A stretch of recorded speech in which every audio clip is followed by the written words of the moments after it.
नमस्कार। आज हम रामधारी सिंह दिनकर की का महाकाव्य कुरुक्षेत्र की व्याख्या करेंगे। कुरुक्षेत्र श्री रामधारी सिंह दिनकर द्वारा रचित एक प्रबंध काव्य है। इसके 7 सर्ग हैं।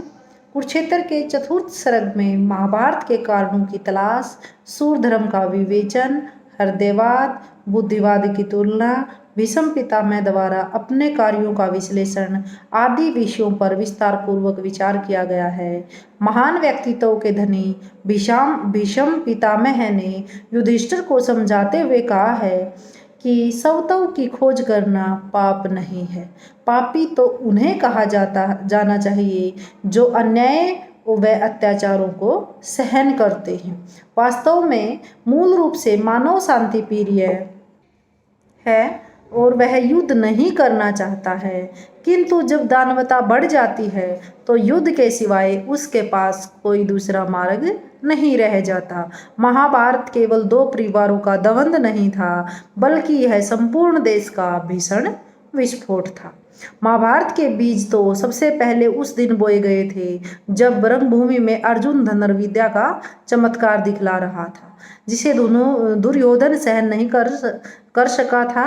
द्रौपदी के चीरहरण की घटना ने अग्नि में घी का कार्य किया था। इस घटना का विरोध न कर सकना ही हमारी हार है। यह घटना मेरे शौर्य पर एक कलंक है जिसे कभी भी धोया नहीं जा सकता। भीष्म पितामह ने युधिष्ठिर को सूर धर्म का उपदेश देते हुए कहा कि सूर धर्म दहकते हुए अंगारे पर निर्भय होकर चलना है, तलवार की तेज धार पर पांव रखकर मचलना है, छाती तानकर प्रहार झेलना है और हंसकर विष पी लेना है।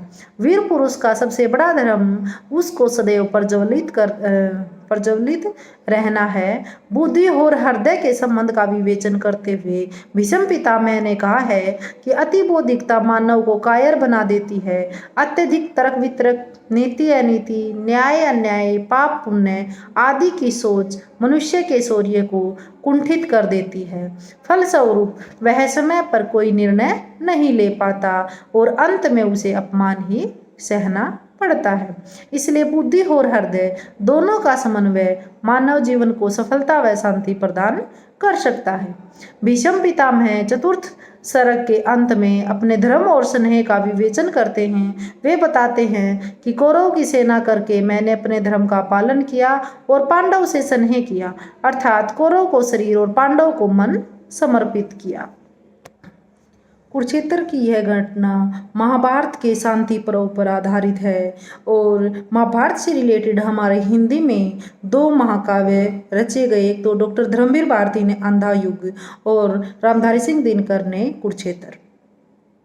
इसका जो मूल आशय है वो महाभारत से संबंधित जरूर है, लेकिन जब इस रामधारी सिंह दिनकर ने इस महाकाव्य की रचना की तो हमारे संसार में हमारे विश्व में बहुत ही हलचल मची हुई थी। उस समय इसकी रचना 1946 में की थी, लेकिन 1939 से 1944 तक हमारे विश्व में द्वितीय विश्व युद्ध चला हुआ था, सेकेंड वर्ल्ड वॉर। तो उन परिस्थितियों में कवि अपनी बात कह सके और दिनकर को ऐसा कथानक चाहिए था, तो कथानक दिनकर को द्वितीय विश्व युद्ध से मिला। कुरुक्षेत्र में युधिष्ठिर को पश्चाताप होता है और भीष्म पितामह को उन्होंने माध्यम बनाया है। पितामह बताते हैं कि युधिष्ठिर को तुमने जो कुछ किया, युधिष्ठिर को बताते हुए कहते हैं कि जो तुमने किया वो गलत नहीं किया, परिस्थितियों के अनुसार किया। और ये जो महाकाव्य है ये एक समस्या प्रधान महाकाव्य है। रचना से पहले कवि के मन में प्रश्न था कि विश्व को क्या दे गया, कितना बड़ा संगम, उसी का समाधान 7 सर्गों में किया है। कुरुक्षेत्र की रचना है जो वो 7 सर्गों में विभाजित है। इस रचना का मूल प्रतिपाद्य मूलतः मानवतावादी है। मनुष्य का धर्म है कर्म करते रहना चाहिए। कुरुक्षेत्र का युधिष्ठिर गीता का अर्जुन है। अर्जुन की जो स्थिति युद्ध से पहले होती है, अर्जुन की युद्ध के बाद। भीष्म और युधिष्ठिर महाभारत के भीष्म और युधिष्ठिर नहीं है, कारण महाभारत के प्रसंग को दोहराना उनका उद्देश्य नहीं था, बल्कि भारतीय जनमानस में प्राण फूंकर से ब्रिटिशों के विरोध में खड़ा करना ही रामधारी सिंह दिनकर का मुख्य उद्देश्य था। भारतीय जनता अर्जुन की तरह व्यामोह में फंसा हुआ था, किंतु किम कर्तव्य विमूढ़ होकर एक भीषण रक्तपात की काल्पनिक स्थिति से बचने के उद्देश्य से भारत माता के विभाजन को भी अंगीकृत करना चाहता था। पितामह कह रहे कौन्तेय से रण की कथा है, विचारों की लड़ी में गूंथते जाते व्यथा हैं, हृदय सागर मथित होकर कभी जब डोलता है, छिपी निज वेदना गंभीर नर भी बोलता है। देखो भाई, ये वीर रस की कविता है, तो वीर रस को हम इसी तरह से उत्साह में ही पढ़ते हैं। तो व्याख्या है इसमें, तो भीषण के अंतकरण की व्यथा का वर्णन करते हुए रामधारी सिंह दिनकर जी लिखते हैं कि भीष्म कुंती पुत्र युधिष्ठिर को युद्ध की कथा सुना रहे हैं। उनके विचार व्यथापूर्ण हैं। कौनते हैं यहाँ पर? कुंती पुत्र युधिष्ठिर। और उनके विचार कैसे हैं? व्यथापूर्ण हैं। विचारों की लड़ी में गूंथते जाते व्यथा है, मतलब जो उनके विचार हैं वो कैसे हैं? दुखी भाव के हैं।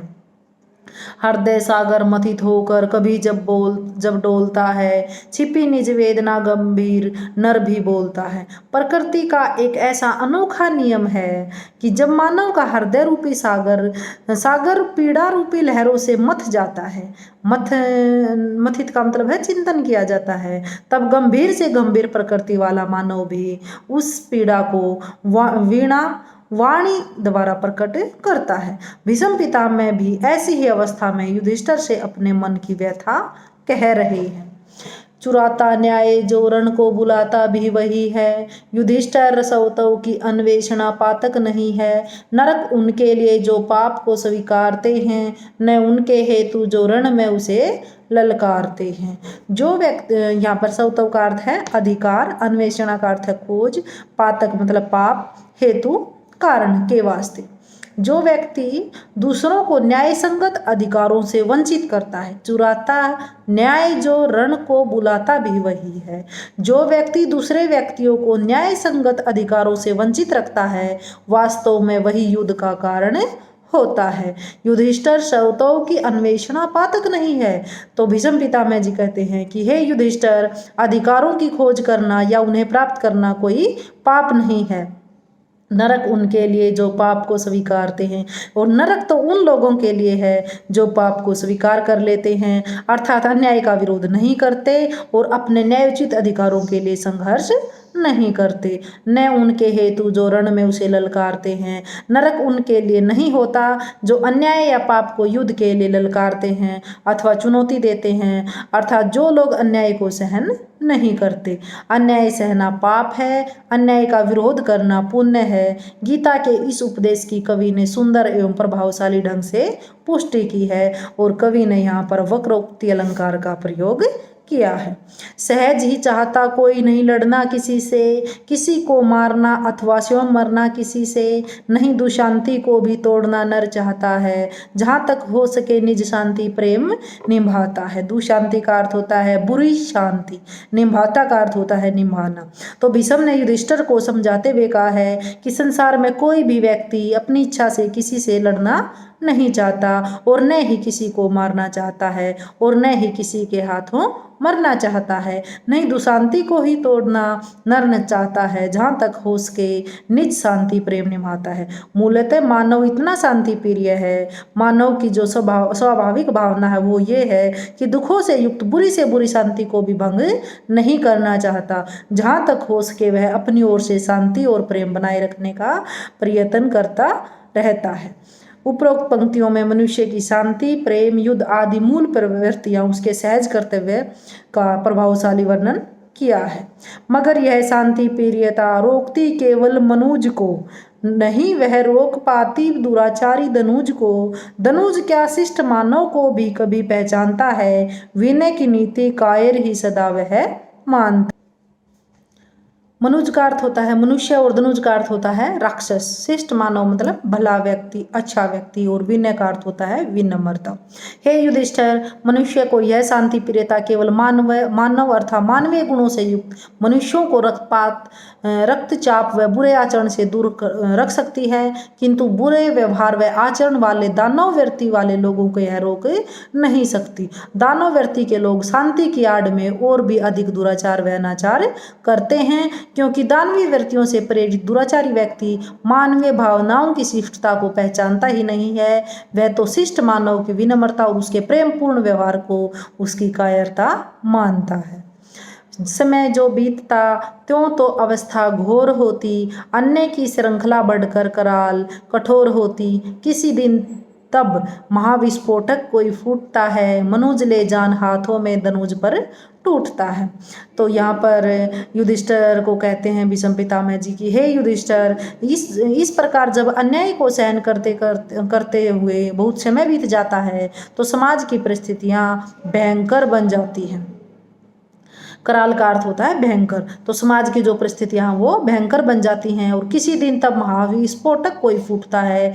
मनुज का अर्थ होता है मानव, ले जान हाथों में धनुज पर टूटता। धनुज का मतलब होता है राक्षस। कि फिर ऐसी अवस्था में किसी दिन कोई महान क्रांति फूट पड़ती है, फिर मानव अपने प्राणों की हथेली पर रखकर अत्याचारियों पर टूट पड़ता है। अर्थात परिस्थितियां इतनी गंभीर एवं असहनीय हो जाती हैं कि मानव को विवश होकर युद्ध में कूदना पड़ता है। कवि ने स्पष्ट रूप से दिखाया है कि दमन और शोषण को अनदेखा कर शांति बनाए रखने वाले सरल और सीधे लोग भी सहनशीलता की एक सीमा के बाद खूंखार हो जाते हैं।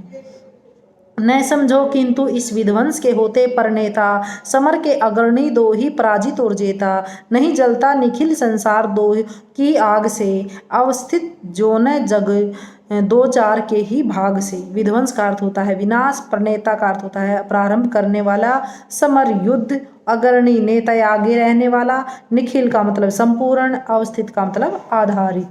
तो पितामह भीष्म का कथन है कि हे युधिष्ठिर, तुम यह मत समझो कि जीतने वाले और हारने वाले दो पक्षों के कारण ही युद्ध में भयंकर विनाश होता है।